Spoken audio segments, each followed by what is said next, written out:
Happy New Year, Rink Rats. What's going on? Welcome back. Season 9, Episode 17, the Up and Down 2025-26 Chicago Blackhawks. What's happening, fellas? I'm here with the usual suspects, Sean Fitzgerald and Jimmy O'Malley. Fellas, what's good? 4 straight wins for the Blackhawks. What's going on here? Shawnee, how are you been? I'm good.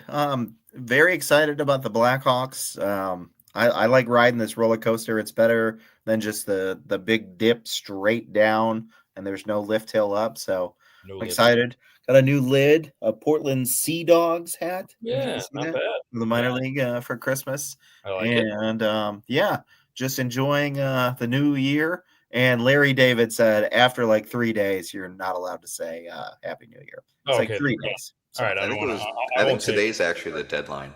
The deadline? All right, so we're right under the deadline. No longer a new year. I thought Larry David said 3 days. So I'm going with Larry David because he's a grouchy old man. I like it. Jimmy, you doing well? All systems go? I'm doing well, gentlemen.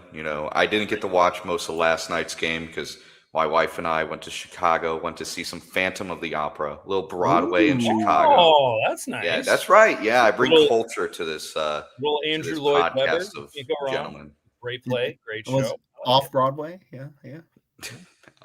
No, it's at the Cadillac Palace Theater. Oh, I've been. And if you haven't noticed, folks, Jimmy has a new microphone tonight to echo Levchinov. Levchinov. Say it over and over again. Real quick. You said Levchinov? Yeah. A word from our sponsor. If you post a take, you got a chance to win a T-shirt. Post a take for the Blackhawks next game.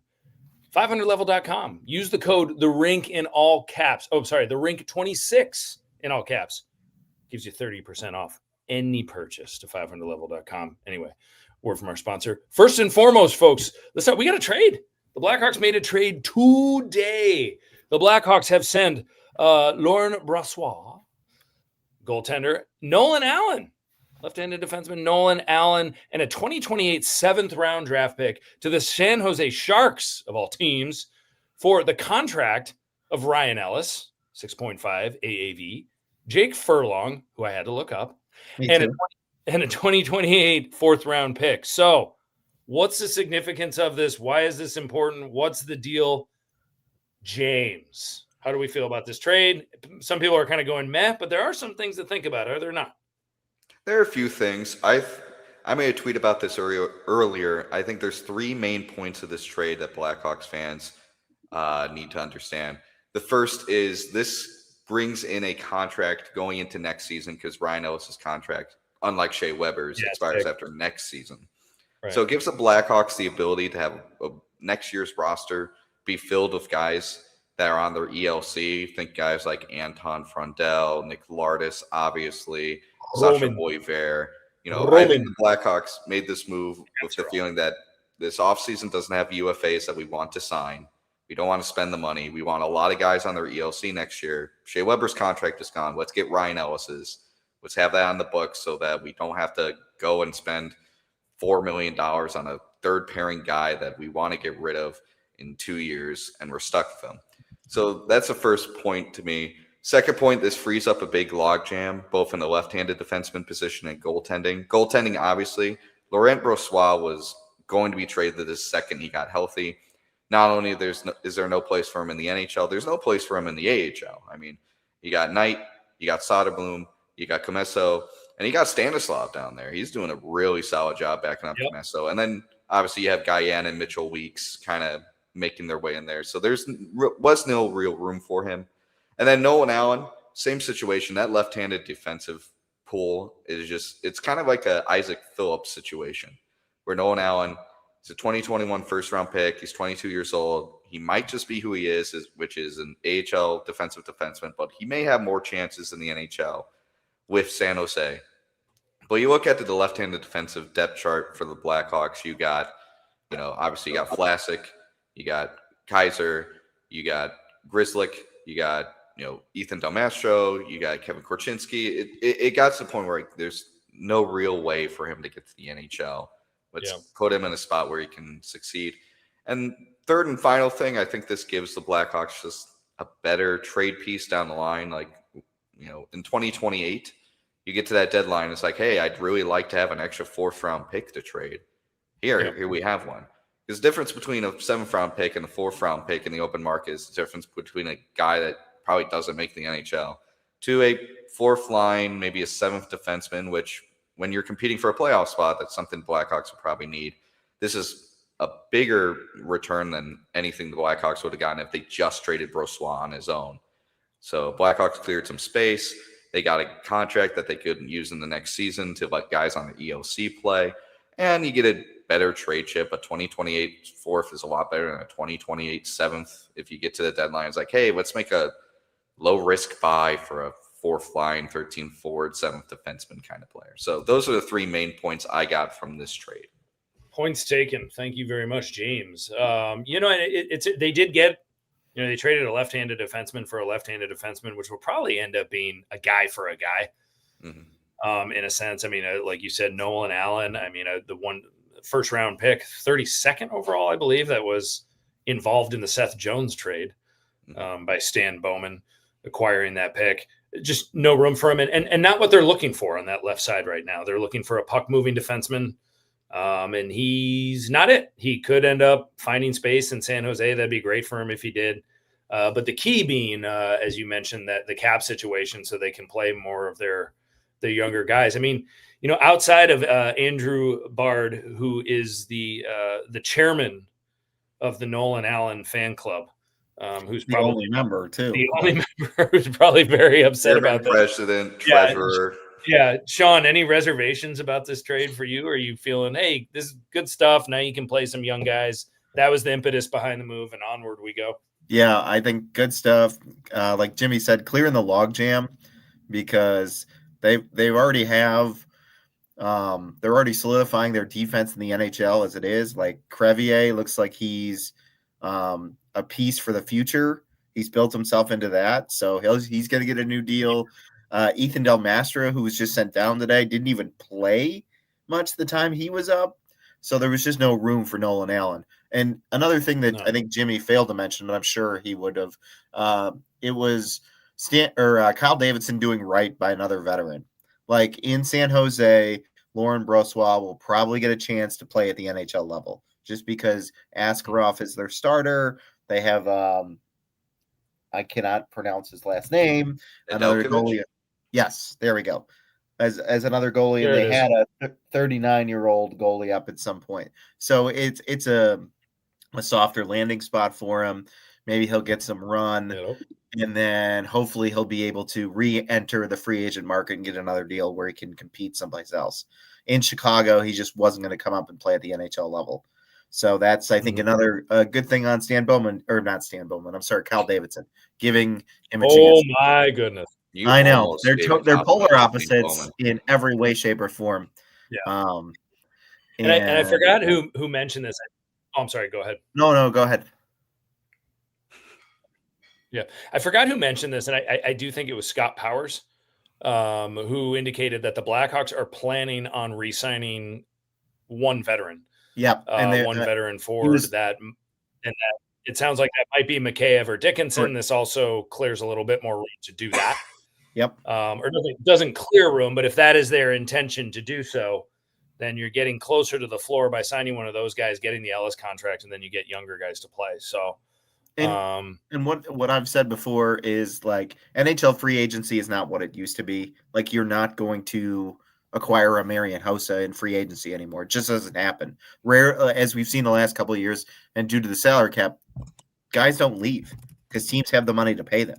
So guys rarely leave. Like we had mused earlier of Alex Tuck leaving Buffalo. He's probably not leaving. They're probably going to re-sign him, hopefully, if they're smart. I mean, they rattled off 10 in a row at one point. So there's just not going to be any big fish. And Kyle Davidson doesn't want to spend that money. So keeping Ellis on the books is a good move. And now Alex and Shea Weber are the two highest paid Blackhawks on the books currently. The two guys who aren't. All right, big time players at one point in their careers. Yeah. Very exciting. What an absolute two first guys pairing aren't playing that with would be right now. Somehow the way it goes. It'd be pretty good. It'd be really good. So, fellas, here's the deal. Last time we potted, we were saying, all right, let's just go down with the ship and get into the lottery picks. And here we go. A few weeks ago, we were podcasting. We were like, oh, we're going to the playoffs. This team is all over the place. They're all over the place right now. And right now it's on an upward trend. Will it spiral downward? But now Connor Bedard is coming back, and he might be coming back for Sean, who's going to the game on Monday. I don't know. When do the Hawks play again? What do they play this weekend? They play tomorrow? I think they play Saturday, I thought. Play Saturday. I mean, he might be back for Saturday. I mean, he's considered day to day, and he's practicing regularly. There you go. But they have reeled off 4 games in a row and are 3 points out of a wild card spot. And now all of a sudden, you're thinking lottery pick about a week ago. Now you're thinking playoffs this year. What is going on here, and what can we expect moving forward, Sean? So I think we're going to ride the roller coaster for the remainder of the year. There's not going to be I think we're going to be up and down. And I think, like in every season with a young team, it's going to ebb and flow. And when Bedard went down, they struggled because they had to figure out how to play without your star player. You had to figure out how to manufacture goals without your star. And Tyler Bertuzzi assumed that role and stepped up and got everyone going. He single-handedly won the game 2 games ago with a hat trick. Like, he's really gotten going. And then he's gonna have the best year of his career. He is going to have the best year of his career. And he had prior to this season, his best year was with Jeff Blashill. And Jeff Blashill's empowered him and given him encouragement, and Bertuzzi's run with it. And now you're starting to see younger guys can contribute. Like Andy, you and I were musing before the pod. Ryan Green has played really well. He's awesome. He's their first-line center right now. They've won 4 in a row. Who's this? Jeff Blashill. Who saw that? Jeff Blashill has made some savvy moves, moving Oliver Moore to the center position from the wing. And I think Oliver Moore has been more dynamic in that spot and generated more scoring chances. He finally scored last night, his 4th goal of the season. Nick Lardis, that shot, like we've said that shot is real, but when you saw it in the first goal of last night's game, you were like, wow, that was a howitzer. Like, he's just rattling off shots, and they've figured out ways to win without Bedard. So when Bedard comes back, they're going to have to readjust. And I think we might be in a little bit of a lull period when he comes back, because we'll see. Or they just come guns blazing. They could, but they play the Caps tomorrow. Maybe he'll be back for that. If not, they play Edmonton on Monday. So I mean, he'll be back by Monday. You'd think. I would hope. You'd hope. I mean, it's interesting. Jimmy Lardis isn't going anywhere. When Bedard comes back, it wouldn't seem so. Unfortunately, Landon Slaggert, who's gone back and forth, he's going to end up going back to Rockford.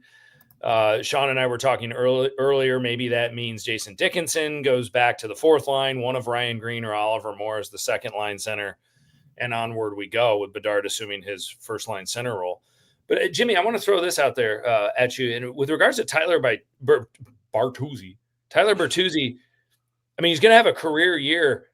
If the Blackhawks are near the playoffs but not in, or if they start to slide and he keeps scoring, is this someone you dangle at the trade deadline and say, get everything you can right now for him because he's 31 years old? Or is this the player that you're saying he's got another year on his contract?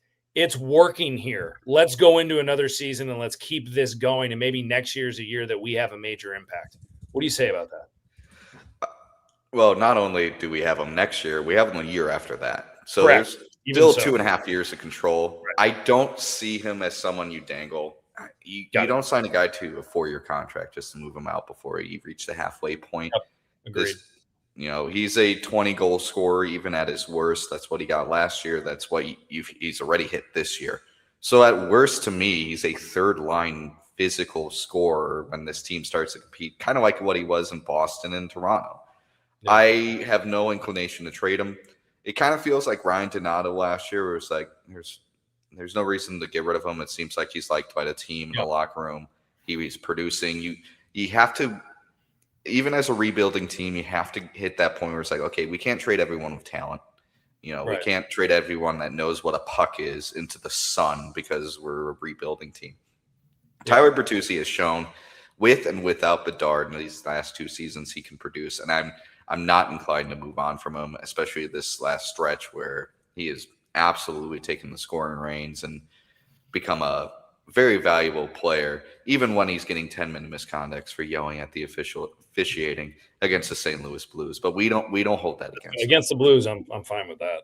Oh yeah, totally fine with that against the Blues. And I mean, I guess the other player too to think about it, Connor Murphy's actually playing pretty good hockey. He got a goal last night, which is not. He had a slapper from the point. Not what he's paid to do. I guess.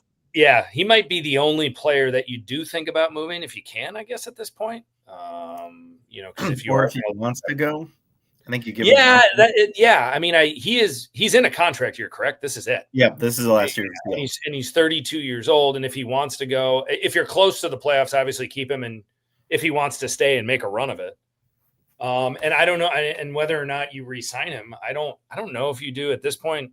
It seems like you let him walk out the door, but a lot of that depends on the development of Sam Rinzel right now. Yeah, it was very easy a couple months ago to say, well, Sam Rinzel's the next guy, and then Murphy's gone, and we move on. It doesn't seem that simple anymore. Rinzel is in Rockford, and some people say he's playing great. Some people are kind of but anyway, that'll be another interesting one to see where that unfolds. And is Bertuzzi following the pattern? The last 3 years ago or 2 seasons ago it was Jason Dickinson, or 3 years ago it was Jason Dickinson, the veteran who went off. Last year was Ryan Donato. This year it's Tyler Bertuzzi. Are the Hawks going to have like one veteran forward go off in consecutive years? Like every year a different veteran forward has like a career year and then they regress the next year. Yeah. I think that the one thing that, or not the one thing, but if you're trading at the deadline, what are you trading for at this point? If you're the Blackhawks, you've stockpiled picks. You've got, we're going to get to this guy in a minute. You've got Anton Frondell waiting in the wings. He's ready to roll off his World Junior term, and he's fantastic. You got Roman Kantsarov. If you want to sign Sasha Boisvert, you can. What are you trading for? Just more picks and prospects? I mean, I just don't know, unless you're trading to get a player. Well, today's trade was obviously there were different intangibles included for different reasons.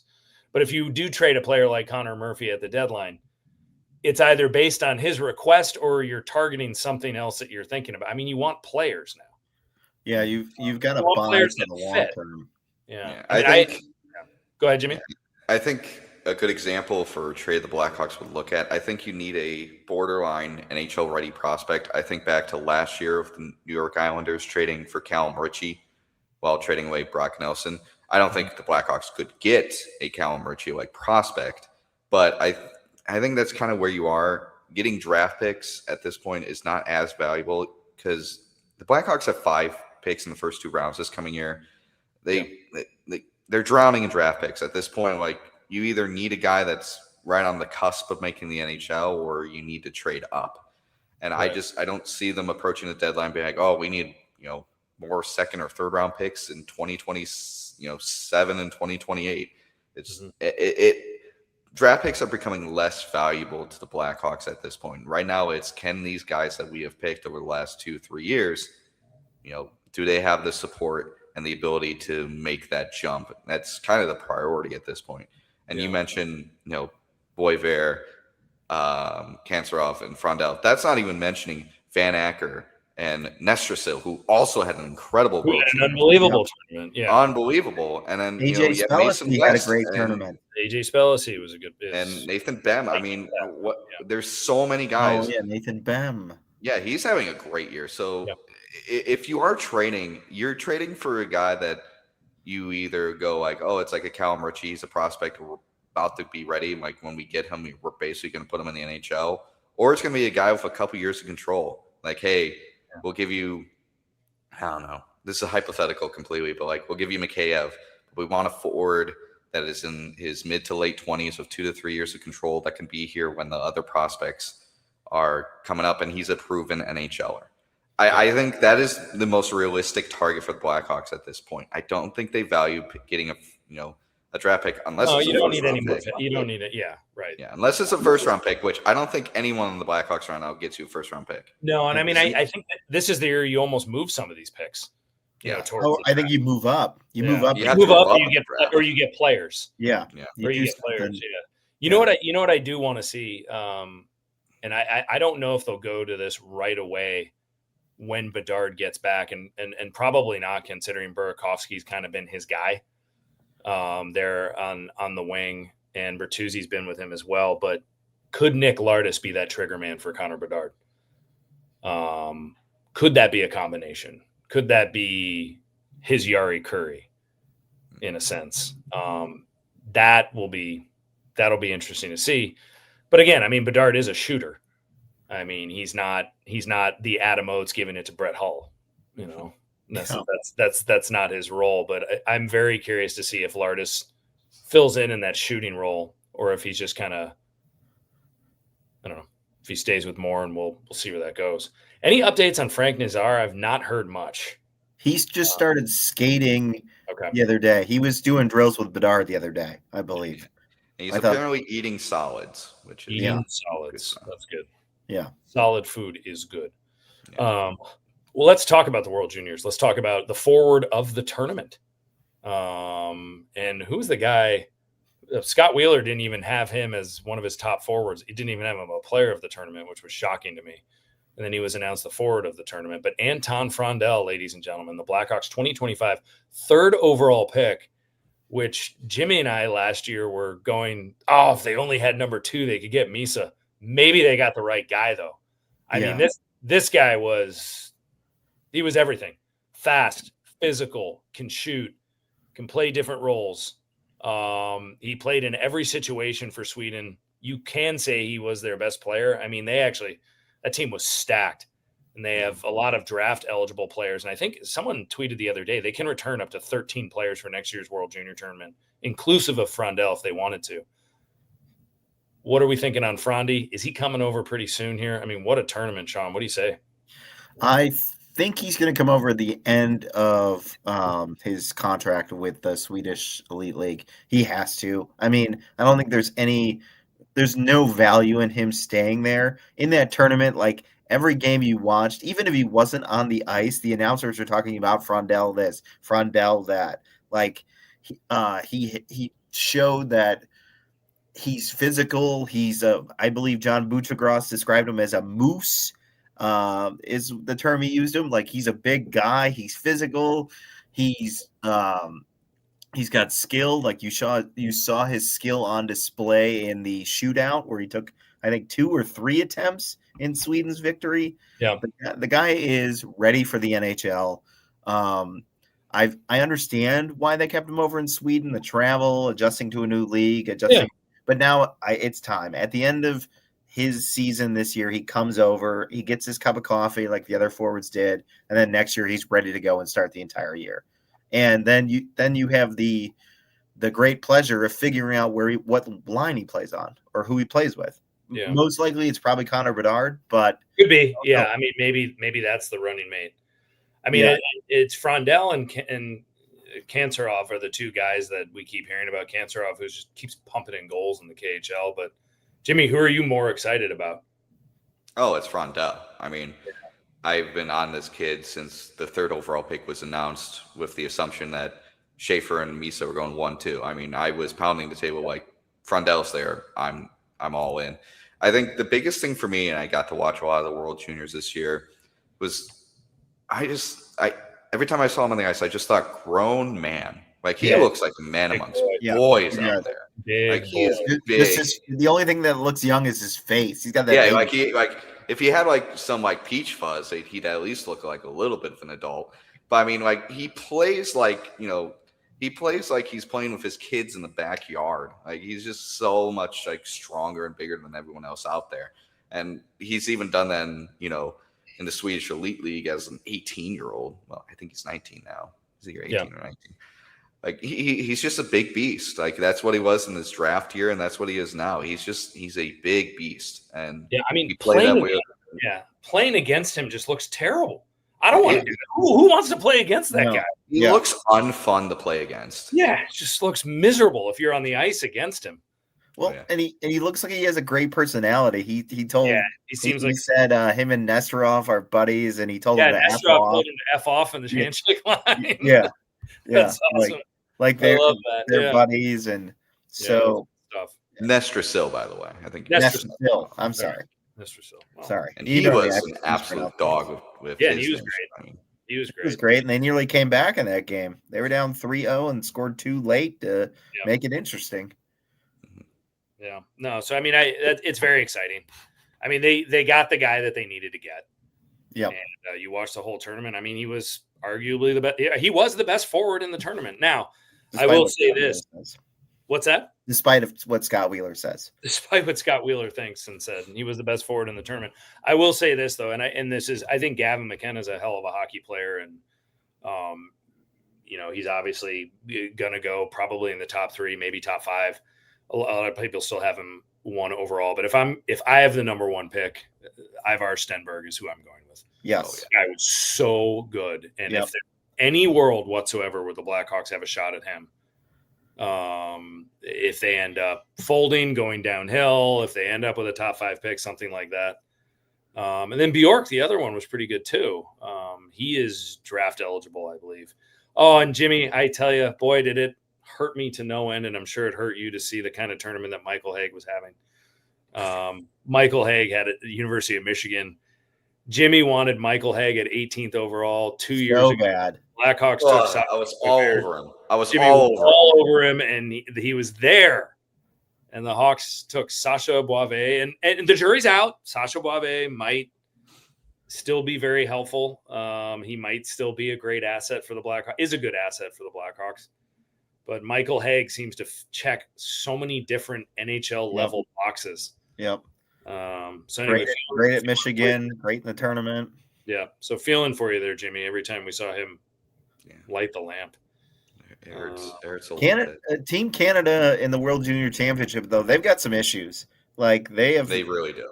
They have not been. I was listening to Jeff Merrick on the sheet earlier this week, and he was saying like Canada they don't have any physicality anymore. They don't. Teams just lean on them, and they fold because they're not big, they're not strong, no physicality. I mean, then you got guys like Martone taunting guys every time he scores a goal. There's just something missing there, and I mean, for Canada right now, their best result in 3 years of the World Junior Championships is a bronze medal. Yep, and that is wow. I mean, that can't be acceptable. No. Back home in the U.S., they won 2 in a row. This year's team didn't have it. Their goaltending was weak. They didn't have the D. Hudson went down. Hudson's tailor-made for that tournament. Yeah, and I didn't really think I like AJ Spelliscy. Don't get me wrong, but he's not a goal scorer. He's no. I mean, not at all. Yeah, and he was playing on their top line at one point, and it's he's going to end up being if you can make him what Mikheyev is now. Yes, that's your best case scenario. Yeah. A guy with speed who can kill penalties, who's a little bit more physical than Mikheyev. But I mean, I wouldn't, unless you see someone dominate at the World Juniors. I mean, a lot of the World Juniors guys, the NHL is hard for them. I mean, look at Landon Slaggert. He was on Team USA, and then it's been hard for him to crack the Chicago Blackhawks. So Oliver Moore, he's been playing well recently, but he still had to go to Rockford. He was 2-time World Junior Champion gold medalist for Team USA. Yeah. So anyway, good stuff. I mean, I think that, and also with all these young guns coming up, I don't think you're ever going to hear Lev Shinov and Demidov in the same conversation a year from now. Yeah. It's just not going to happen, particularly when Lev Shinov's putting him flat on his back the next time that they play the Canadians. Because the Hawks will just Gate keeps tweeting this. Shout out to Gate. Hope he's feeling better, by the way.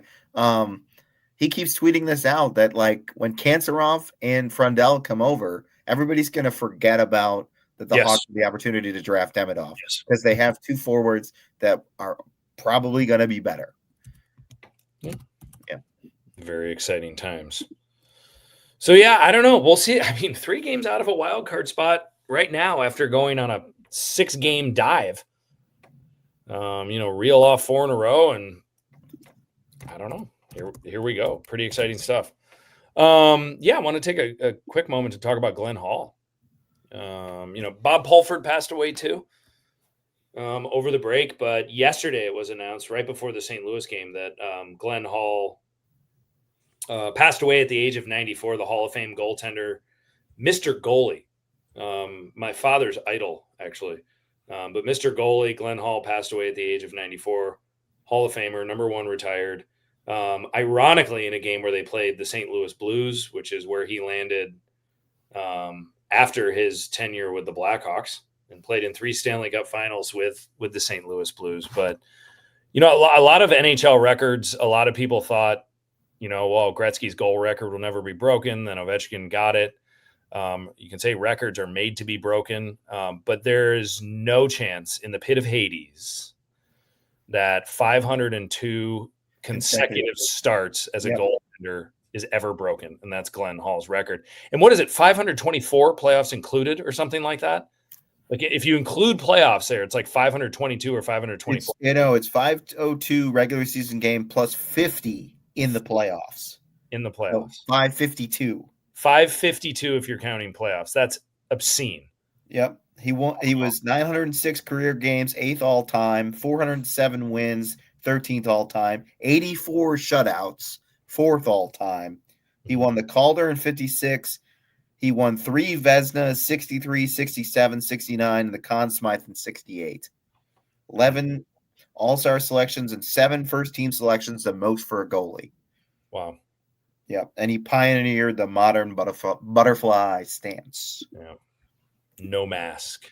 No mask. Watching, there's a movie that was released in Canada, a documentary on him. And I'm trying to find it streaming anywhere. And I'm going to keep looking, but it was called Mr. Goalie, and it's about his life. And I don't know. It sounds cool. I mean, these are the days too where, and I watched the trailer for it, and I'll send it along to you guys. But someone was like, "Yeah, you didn't wear a mask. Your team doctor was your trainer. So this guy who barely knew how to sew, stitching your face up, and then you're going right back out there. It's just whoa." Yeah.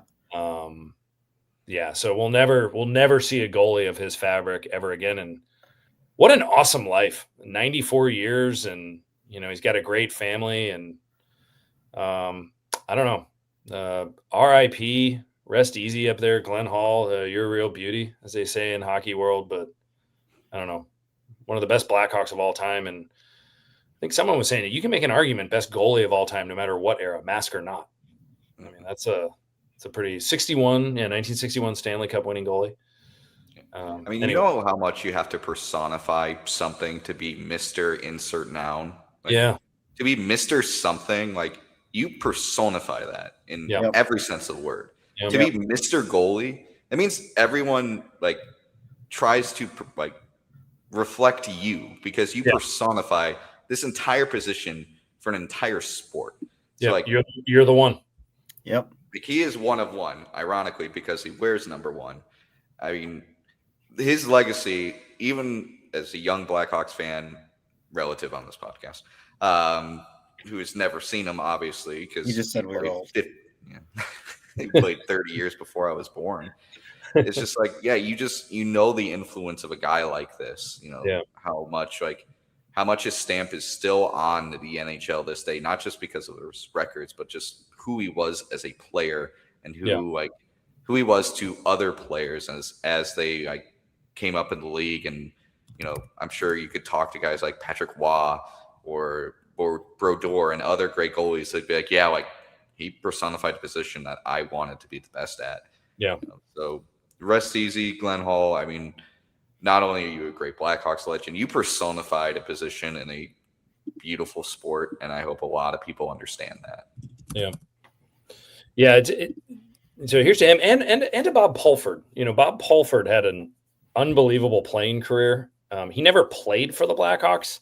He won 4 Stanley Cups with the Maple Leafs, including their most recent triumph in 1967. The Leafs haven't won in quite some time, but he was GM and head coach of the Blackhawks. And, I think the first Blackhawk team I ever followed was the 1984-85 team. And Bob Pulfer was the head coach. He took over for a guy named Orville Tessier was their coach, but Pulford was the GM and the coach. And a lot of people called him Sleepy Bob and didn't like him. But I mean, those mid 80s teams were actually in the Western Conference, the Campbell Conference at the time, aptly named, pun intended, kind of, not really. I don't know. Yeah, right. But those Campbell Conference Blackhawks teams, they made the Campbell Conference Finals in, I think it was 82 they made it, 83 I think they made it, and then they made it in 85. And that 85 team, I mean, they ran into the Oilers, and what are you going to do when you run into those Oiler teams? You don't do much, but those were really good teams.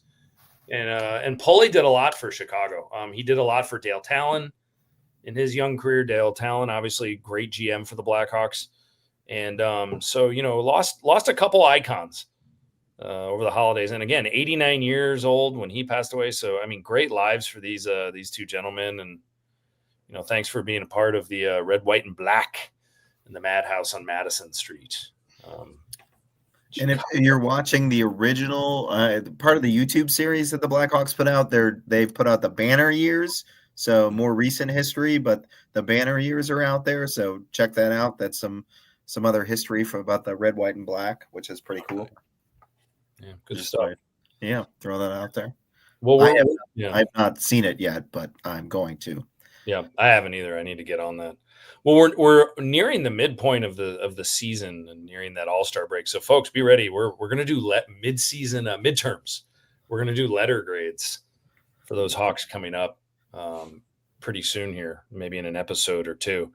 But we're all hopeful that Connor Bedard comes back soon, if not tomorrow night, that he is back over the weekend at the very latest Monday, because Sean goes to the game. And actually, if that's the game he comes back, Sean, people are just going to be buzzing in that building. Oh, yeah. And it's the Edmonton Oilers, so it'll be McDavid versus Bedard,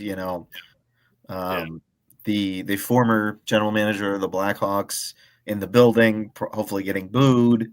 Yeah. So we now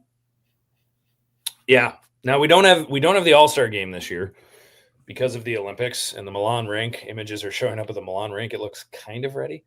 They said it's not. Apparently for the women, it's not going to be ready. They're saying what a disaster. Yeah, they've known for how many years?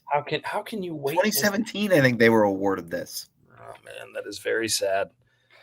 I've said this for years. They should just build an Olympic island or Olympic facility, and that's just where the Olympics are every single year. Every Summer Olympics, same place. Every Winter Olympics, same place. I'm tired of this whole charade where the Olympic Committee is just absolutely raking entire cities and countries over the coals and just putting them into absolute debt to host the Olympics, and it's just an absolute.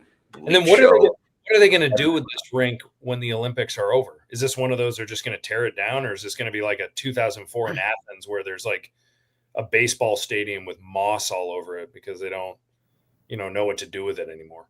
Yeah, I same thing happened in Rio de Janeiro after 2012. I mean, half the of their the bird's nest in Beijing. Was it Beijing? They tore that down.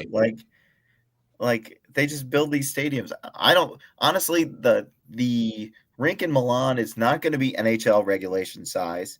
No, it's not going to be built on time. I guarantee you, they're probably just going to tear it down or just leave it abandoned after it's done, which is sad. That is sad. That's really sad. And guess who gets to flip the bill? The taxpayers of Milan and the country of Italy. It's just awful. It'd be great for them. Yeah.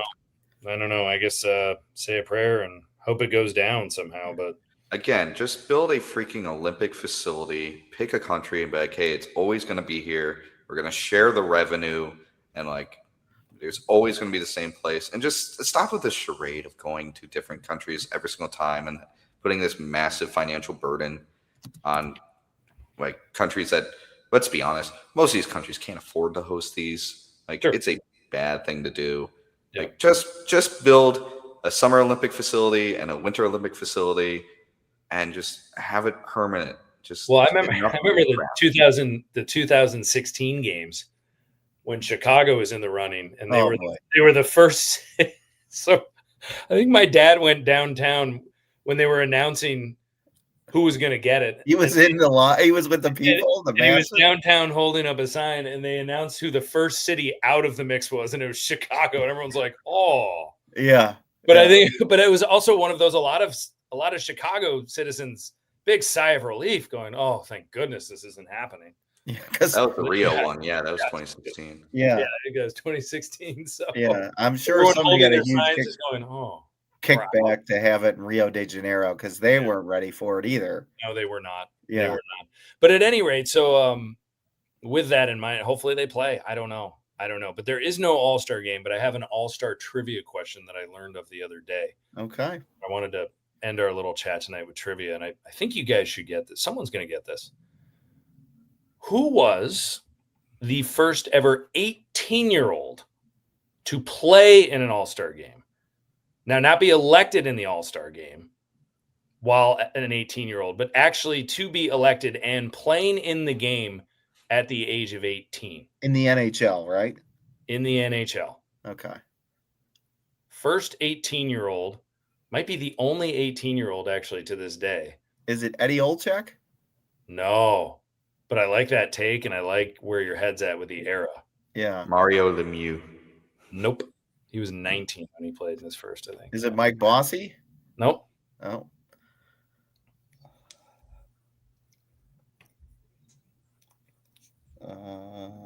When you want hints, let me know.